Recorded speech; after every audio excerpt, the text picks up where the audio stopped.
Welcome to Go Legal Yourself podcast, episode 43, title, Money and Where to Find It.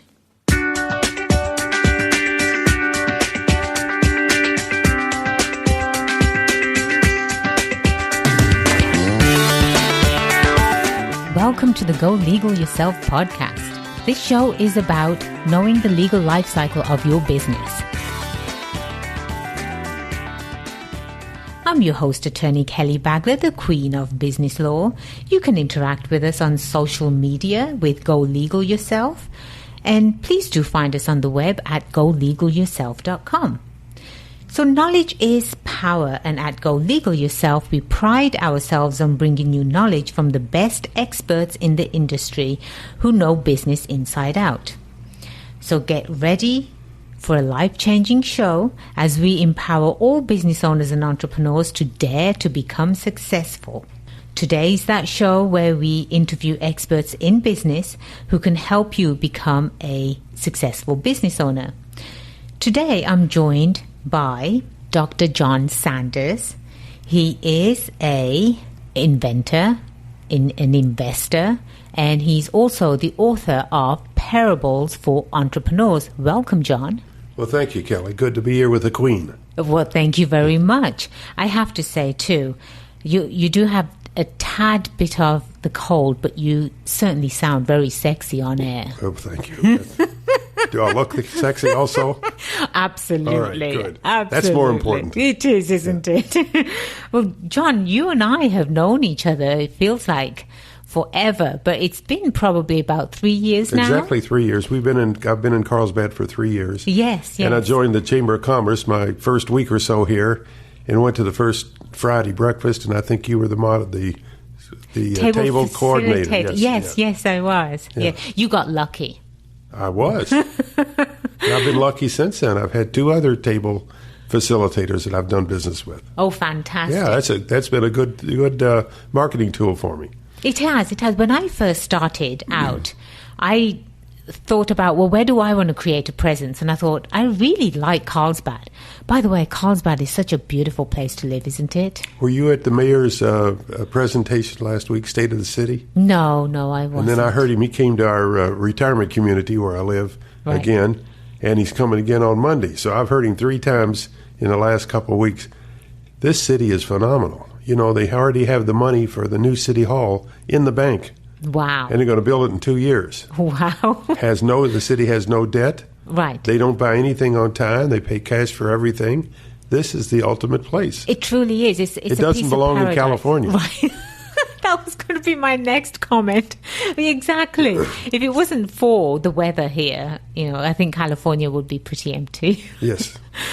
Talking about California, it does really makes it hard. The laws on the books here in California makes it very hard for business owners to conduct a very successful business. Before we go into your background, John, and I'm really, really excited to actually have you on the show because I've been telling my audience about we were going to have an investor on the show. I was going to interview an investor. And if people can go back and listen to episodes 34 through 38, it's a 4-part on money and where to find it. And that's when I give them a little bit of an overview. And that's when I really mentioned we are going to have a surprise guest, a well-experienced investor that has such a broad experience with different types of businesses too. I'm really excited to start asking you some questions. But before we do you have an attorney joke you can share with us on air? Attorneys are not funny, so I don't have any attorney jokes. Right. I avoid attorneys like the plague.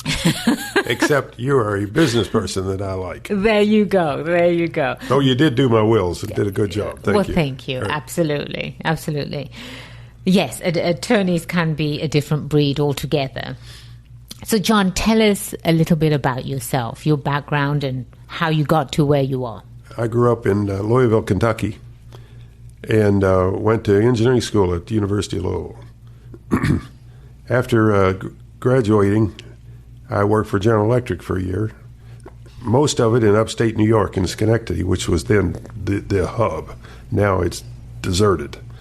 But I learned two things when I was there. Number one, I didn't want to be an engineer in a big company all my life. And number two, sure as hell not in upstate New York. Right. And so I went to graduate school then in Pittsburgh. And fortunately got hit them at the right time because at Carnegie Tech then, the head of the department told me his department was full of Carnegie Tech undergraduates. And he said, we've got to broaden out. So I've made a pledge to get more non-Carnegie Tech people here, and especially those with industry experience. So that 1 year in with General Electric paid off. So they financed my whole graduate education, which was good. I taught for 2 years. Nice. Taught electrical engineering for civil engineers at night. Right. Which is the ultimate burden on a civil engineering student. And, of course, I was getting bombed the first year because my math was not, I was not prepared for their more research-type math. So as I was finishing up my degree, I said, I really don't want to teach. I had PhD. I didn't want to teach, and I didn't want to do research. I wanted to be out with the proletariat.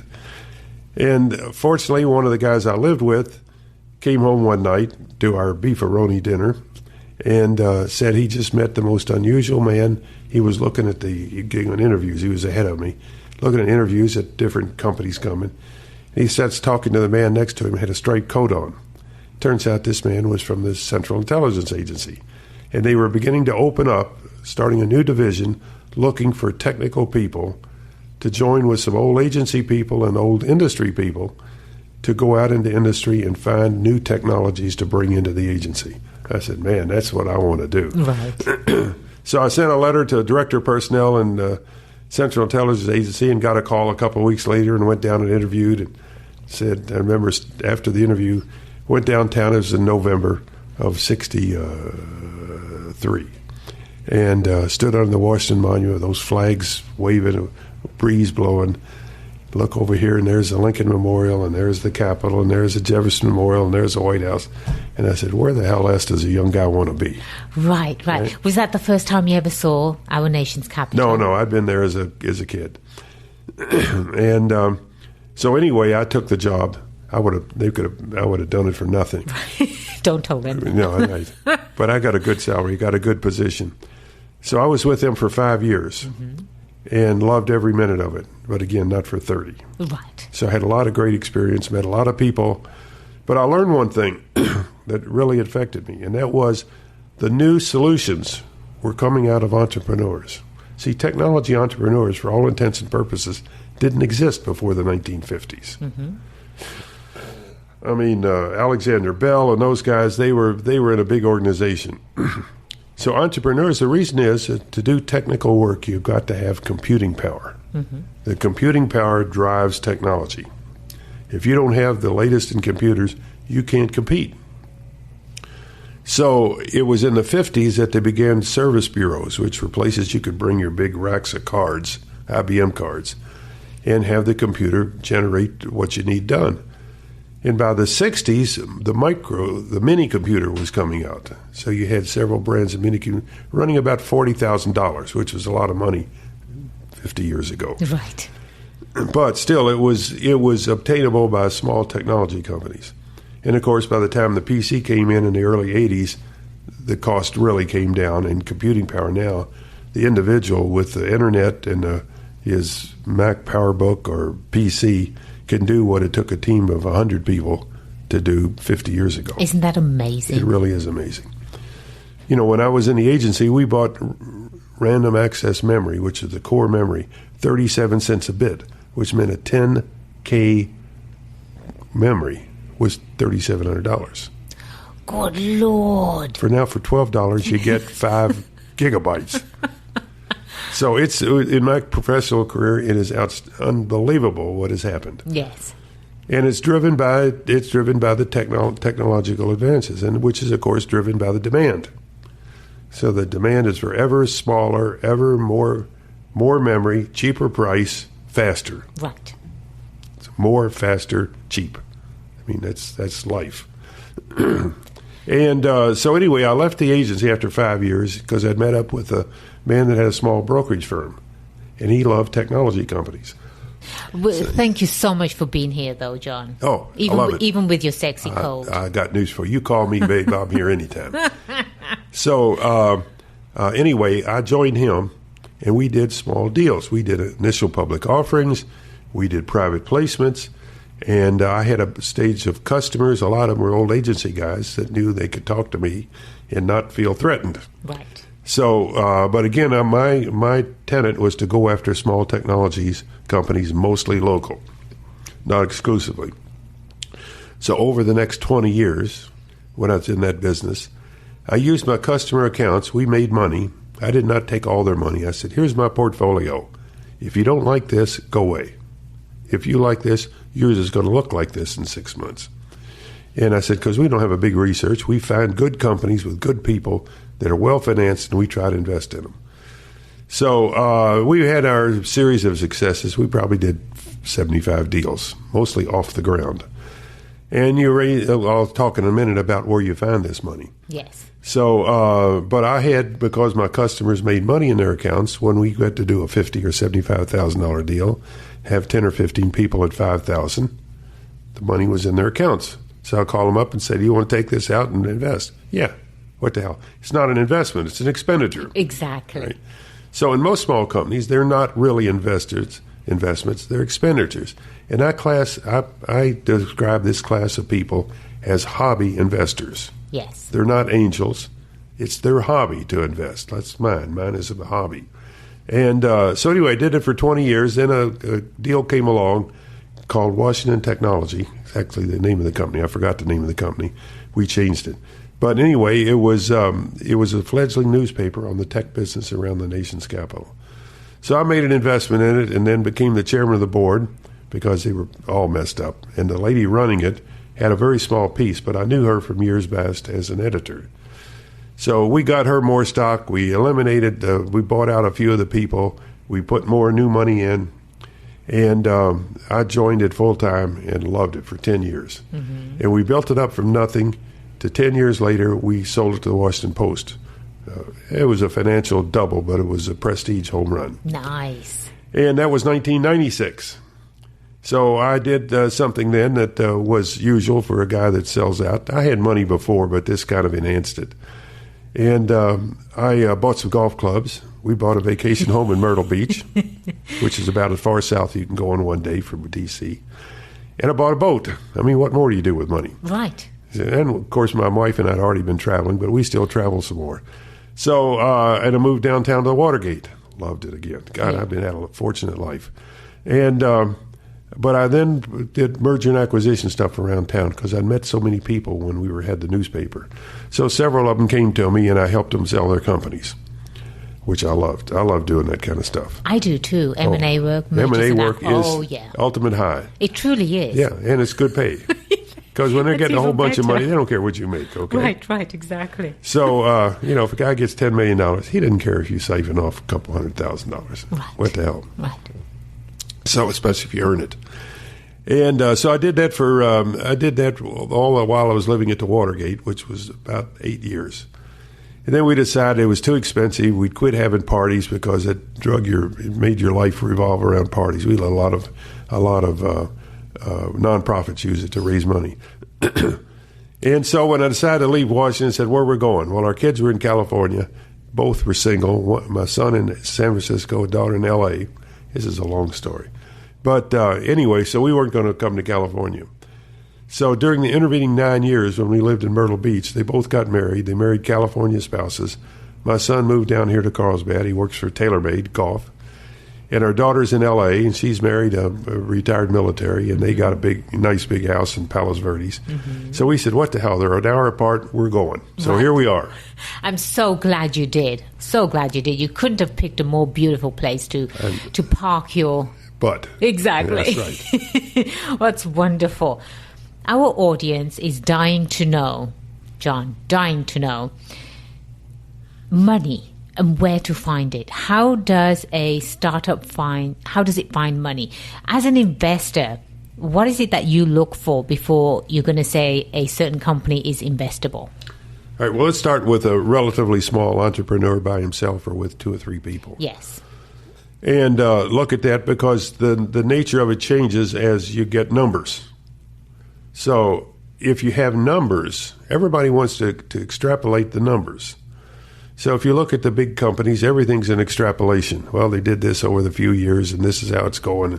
They'll increase the dividend. So everything's an extrapolation. But if you get down and you've got 0, you got a point. How do you extrapolate a point? And the answer is any way you want to. Right. Strictly in the eyes of the beholder.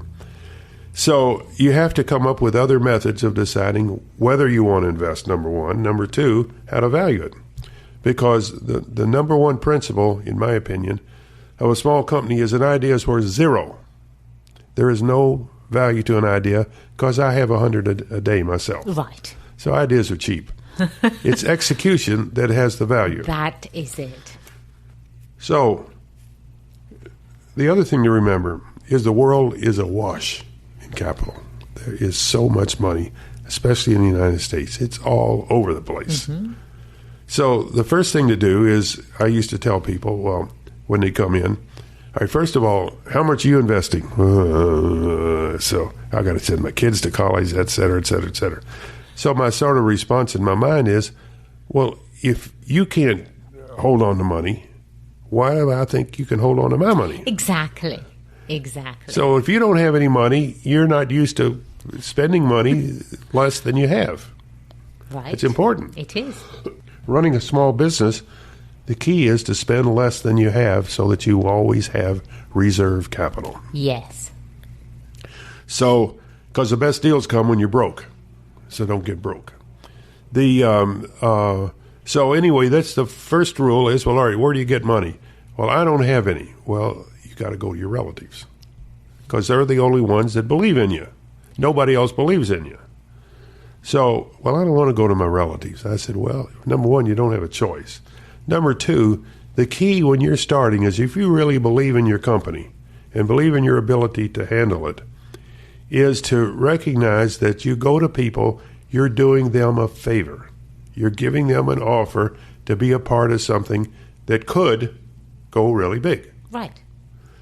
Well, that's the hope. And you do not want to get started and have it become successful and not having them have a chance to get in. Look at it that way. I'm coming to you not because it's a great investment, but because I think we're going to make it. And I don't want to get started and have it go and you not be a part of it, or at least have a chance to be a part of it. And then you do the same thing with your friends and your neighbor, your next door neighbor. Well, I don't want to approach my next door neighbor. Well, don't go over begging. Go over to give him an opportunity that you don't want to go forward without giving him that opportunity. That's a brilliant way to look at it. Yeah, it's the way. And, there's a story in the Bible. I'm in my book. By the way, my book is on my website. Yes. www.johnsanders.com, okay? And you can pull it down and you can print it out and you can read it and you can toss it in the trash can or you can live by it. There you go. But I bring in all these different stories and parables to kind of bring out the point of how you do things. So Jesus, when he got things rolling, he called his disciples and some of the other folks around and he said, now listen, I want to send you out to the various towns and you can preach the gospel. That's what he did, the gospel. And he said, you go out and you tell them that you have the keys to the kingdom and that this is what you need to do. And you go out 2 by 2s to the different towns and you go into the towns and you go into the towns on the basis that I have the answers. And if you accept it and bring you into the kingdom, I'll hang around. If you don't, I'm going to move on to the next town because you're the loser, not me. In fact, I didn't make the sale. You lost, not me. And then you know what you do? You shake the dust of that town from your feet. I'm sure everybody's heard that. Yes. That's where it comes from, right out of the New Testament. So when you're out marketing yourself, you have the answer. You have a belief in yourself. If you don't believe in yourself, forget it. Exactly. Forget it. And you believe in the people that you surround yourself with. So this is how you get things started. You get people that believe in you the same way you believe in yourself. Yes. So in one sense, it's kind of like politics. You can't run for an office unless you're selling yourself. So therefore, there's nothing wrong with that. Some people don't like that, but that's the way things get sold. Same thing in starting a business. People won't invest in something where there's confidence. So how do you get confidence in that point? It's the person that's promoting the point. And the answer is, I don't know what that guy's doing, and I don't care, but I like him or her, and she'll be successful, and I want to be a part of it. Or, I don't know whether that guy could really be successful, but I like what he's doing, and I can help if things get rocky. Mm-hmm. So I want to be a part of it on that basis. Mm-hmm. And if you put both of them together, you got a winner for yourself. It'll be fun investing. That's why it's a hobby. I have fun investing in those startups and seeing them progress. And you know the nice thing? With success, the scorecard you take to the bank. Yes. It's the best scorecard in the world. So, okay, now the company gets started, and you start putting numbers into the system. So now you can really go to third parties, which is what we did in our little brokerage firm. We had investors that were the third parties. So the original people, the Aunt Susies of the world, go with Aunt Susie. She's got money. She'll do anything I want to do. With Aunt Susie and your friends, we wrap that around with third parties that give it some credibility. So those three things go together to allow you to do startup deals. Yes. And if you don't have those three components, it's somewhere between difficult and impossible. Of course, in today's world, you could do crowdfunding, you can get on the internet, and you can raise all kinds of money for stuff. This will go for a while, and then it'll die. Because most deals don't make it, even though they look good. Right. And the reason is, you can't anticipate the problems. So the future is tough, and you got to be ready for all kinds of winds and waves and being buffeted.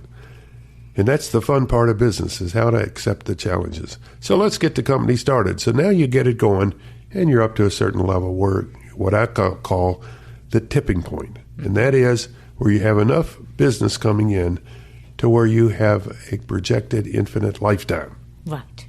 Your money coming in that comes in is greater than that goes out. Rule number one. Rule number one. Get to that point. Get to that point, which is why it's very difficult to do a big product. Because you're now rolling out a product that takes a lot of money to build the wall. Yes. So that you keep the other guys out. Right. And then if you run out of money, we don't have any data. We don't know whether you're a good business person or not. Mm-hmm. So you have to, the beauty about getting started with the services is that you have data points, you have data that you can tell whether this person's a good business person or not. Right? So the next level is to now you begin to move up the food chain where you can go after bigger money that is beyond the hobby. Right. And that's the point you really want to get to. But the number one tipping point, is my opinion, is get the money coming in greater than the money going out, and I can look out and say, you know what? I've got a future. Yes. Yep. That I can believe in, besides just blowing off, okay? So anyway, that's how you do it, and eventually you're in the mainstream. Now, the problem with the mainstream is to get your product or your service into the mainstream, you have to commoditize it. Because if there's no competition, see, the worst thing is to have a monopoly on no business. Big deal. Right. I think a majority of business owners out there are exactly in that position. They want to protect themselves. Right. So I wrote a separate article called "Good Fences Do Not Make Good Neighbors." And the old, whatever that poem is, I'm an engineer, not an artist, but where good fences build good neighbors. You used to go after patents, get yourself patented, you protect yourself. The problem with that protection is not only do fences keep bad people out, they keep good people out. Good people out too. And worse, they keep you in. Mm-hmm. So you have to be out among the people. So you can't spend all your time protecting yourself, because generally you're in the position where I have a monopoly, but there's no business. Right. So it's even better when you're get something in the mainstream. You got all kinds of competition because everybody's out there. So now you got to run a good business. I personally love competition. Why? Yeah. That means that there's a demand for your product. Absolutely. Hello. Absolutely, exactly. And that's exactly what we're doing with Go Legal Yourself, John. Yeah. With Go Legal Yourself sells customized legal packages for startups and companies that are growing. And yes, we absolutely have competition, but to what level? I can sit here confidently and say Go Legal Yourself products are so superior that you're going to only find them at a law firm. And at a law firm, they're going to rape you 3 or 4 times over. Yeah. So, again, I love competition, and it means that there is a demand for your product. Well, that's where you want to get to. You want to get to the point where you're competing in the world. Yes. But you got one other thing. You don't want to just be where you're getting a certain percentage of the pie. You've got to expand your percentage of the pie while you're expanding the pie. Right. That's the ultimate success. The pie is growing, and I'm getting a bigger percentage. Then you become Amazon, and you own the damn world. Okay? There you go. So there you go. So anyway, that's the fun of getting to that level where now your value is well calculated. You're going to trade at 12 times earnings, 16 times earnings, 64 times earnings. So now you get to where the valuation is not as solid, but it gets you in a range where you are, and raising money is now more standard. Yes. So we all hope to get there, including GoLegalYourself.com. Absolutely. You were smart because you picked up a couple of really good investors. I did. Including me. Full disclosure. Full disclosure. I did, absolutely, yes. And I know, John, that you often look for fun projects, and they have to be fun for you. Well, I'll start with the again, entrepreneurial off the ground with that point. If you're not going to have fun with a person, forget it. Because as a hobby, when you lose, you at least want to have had fun with the hobby. There you go. If we win, you can be a garbage person and win, but I don't know at the beginning. So you might as well get in where you can have fun, and people listen to you. Yes. Right? So you're working as a team. So your investors become your best advisors and your best promoters. That's exactly it. And I give presentations. I travel quite a bit, and I present to business owners. And the number one thing that I always tell business owners is if they are looking for funding, make sure that you don't just look for the money, but look for someone that has the experience to help you grow your business in the right direction. You as an entrepreneur, you don't have answers to all the questions. You probably have got passion, which yes, you need passion to sell yourself. Then you've probably got, you put your idea into practice, and it's a great product or what have you. But again, you have to surround yourself with people that have done that, been there, who can introduce you to other professionals that can help you become a successful business owner. So don't just look for the money, look for the person that brings experience to the table. That's what I love about you, John. You've been around the block once or twice. And I love the fact that you bring experience to the table, and you truly are one of the strongest advisors when it comes to business that I know. Well, let me tell you, so you mentioned about advisors and experienced people. I have found that I don't care who the person is. They can be a chairman of a company. They can be just another person. They have experience. They can be ultra busy. They travel. But let me tell you, if they have $5,000 in your company, and you call them, they answer the phone. Exactly. All right? Because this is a big deal to them. Exactly. Absolutely. And they want that 5 to grow into 500,000 for no other reason they can crow to their friends. There you go. That's the scorecard. Do you have any parting words for our audience? Oh, entrepreneurship is the ultimate high. But do something that you believe in. Do it in a way that you can have fun. And one of the keys to having fun in business, I'm kidding you, not kidding you, reserve capital. Yes. Now, the thing I don't like about SBA loans and those types of things is you get a business started on a debt and you've just used up all your reserves. There you go. And so when that first crossroads comes, the first fork in the road, and you have to take it, you don't have any capital to pull. You have to go back and now grovel for money, and groveling for money You're in the wrong side of the curve. Exactly. So anyway, always have reserves. Get the comes in to exceed the goes out. Get people you enjoy to side with you that are good. And don't be afraid to ask somebody big time because they like being a part of something. Yes. Everybody with money is looking for good deals to get into. Trust me. They don't like investing in AT&T. That was pretty good. Right. And those, they want to get into something where they can be a part of and have fun. Exactly. John, thank you so much for your time today and your wisdom. And I know that the audience is going to get a whole bunch of information and knowledge from what you've just shared with us. And on our show notes, we are going to have all of your information as to how somebody can get a hold of you. Absolutely. And your website again, one more time. JohnSanders.com. There you go. I got that in the early 90s. There you go. And my email is john@johnsanders.com. It can't be more easier than that. Fantastic.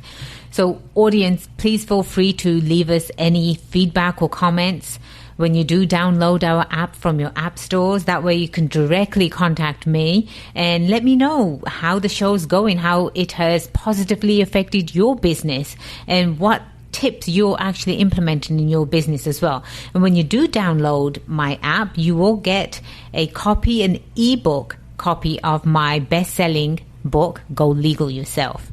So remember, the only way you become successful is if you make today the day you go legal yourself. I am Attorney Kelly Bagler, the Queen of Business Law, and it has been a pleasure being your host today. Until next time, cheers to your success.